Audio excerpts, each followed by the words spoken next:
So yun, magandang araw ulit sa inyong lahat at welcome ulit sa ating panibagong video. So ngayong araw, ang topic naman natin is kung ano yung job hazard analysis. No? So yung job hazard analysis is madalas kung makikita ito naka-attach doon sa ating permit to works. No? So di ko alam sa ibang company kung na-attach ba to or nakahiwalay. No? Pero sa experience ko, halos karamihan talaga is naka-attach ito sa permit to works natin. Kasi ang job hazard analysis kasi is nakafocus doon sa pag-breakdown ng mga hazard sa step by step ng ating pagpapatrabaho. Example, mayroon kang activity na formworks installation, no? So, step by step noon, yung example na lang, una natin ginagawa doon is mag-prepare ng mga materials, no? So, yun yung step ng activity nyo. So, ano yung mga hazard na nakalagay doon, yung mga ganong bagay. Ano yung mga hazard na makikita doon sa pag-prepare ng mga materials, nandun yung step, trips and pull, yung lack of housekeeping, yung mga ganung bagay. So, lahat ng steps, may kanya-kanyang hazard po yan at saka may kanya-kanyang control measure. No? So, ang job hazard analysis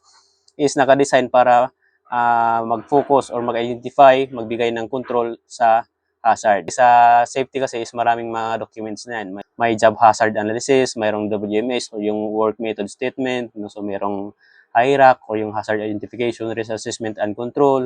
No? So yung mga ganun is OP, no? So yung mga ganung bagay, maraming documents ang safety. Sa isang activity is marami siyang mga documents na ginagawa. Pero yung topic nga natin is job hazard analysis is nakapokus talaga yun, nakadesign yun para magpagpukusan kung ano-ano yung mga hazard at saka appropriate control measure. No? So gano'n, nakapokus lang yun sa hazard. No? Ito yung madalas dinidiscuss pagdating sa toolbox yung job hazard analysis. No? So yun lang naman at sana meron kayong natutunan para sa ating video na ito. Maraming salamat and God bless. Thank you.